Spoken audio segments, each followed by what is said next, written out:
Shalom Ubracha. On pose souvent la question concernant un regret d'achat qui aurait pu être par exemple verbal. Une personne a promis d'acheter un vélo, a promis d'acheter quelque chose à son voisin, et c'est une promesse verbale, mais il n'y a aucun acte qui a été en plus, c'est pas qu'il a apporté de l'argent. Alors venons, on fait un petit peu une petite préface rapide. Lorsque on achète un objet et qu'on paye l'objet, et bien sûr qu'on a pris l'objet en possession, on appelle même la meshicha, ou on a fait la agba'a, kone bechol makom, on a pris l'objet, c'est évident que d'après la halakha, normalement, personne peut regretter l'achat. Bon, c'est évident que ces lois aujourd'hui doivent un petit peu être compatibles aux coutumes des commerces. Donc il y a des grandes boîtes qui permettent facilement de rendre un objet acheté pendant la semaine ou les 14 jours après. Donc si ce sont des choses qui sont fixées à la base, qui ne dérangent personne, alors ça c'est une autre chose.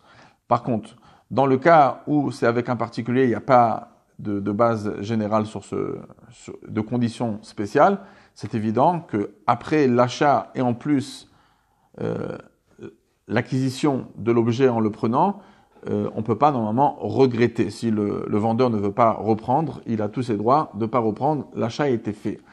Par contre, il y a une deuxième étape, c'est qu'on a simplement payé une partie, ou on a payé même tout l'objet, mais on ne l'a pas encore pris. Alors dans la halakha, on peut permettre à une personne de regretter l'achat, il va bien sûr rendre l'argent, mais simplement une personne qui a déjà payé ou même fait un signe sur l'objet qui va venir le récupérer, ce qu'on appelle un racham, eh ben, on a quand même, kaviachol, on peut dire, une malédiction qui s'appelle le Mishepara, qui est apporté dans Bava Metzia, page 48, et dans le Shulchan Aruch, Choshen Mishpat, dans le Siman Resh Dalet. Et donc, là-bas, on n'a pas le droit de regretter. Ça veut dire, si on a regretté, malgré que, halachiquement parlant, on peut revenir sur cet achat, on a quand même cette malédiction qui n'est pas du tout agréable.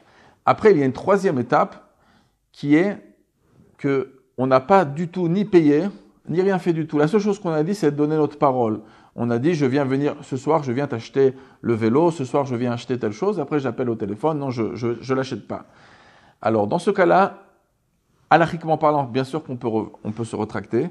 Il n'y a pas cette malédiction, mais quand même, le Shulchan Aruch écrit dans Choshen Mishpat, Siman 204 halakha 7, que cette personne, il met chasre amana, c'est quelqu'un qui n'est pas de confiance, et en plus, ein roi chachamim no chaimenu. Les chachamim ne sont pas heureux et contents de cette personne, parce qu'il est très important de tenir parole. Donc mes chers amis, c'est vrai que vous avez le droit de regretter, mais réfléchissez avant de donner une promesse d'achat, ou même une promesse de cadeau, parce qu'une personne se doit normalement de respecter sa parole, et c'est mal vu, malgré qu'il n'y a pas de malédiction, malgré qu'on n'a pas d'interdit, mais c'est quand même mal vu aux yeux des chachamim et aux yeux du Shulchan Aruch.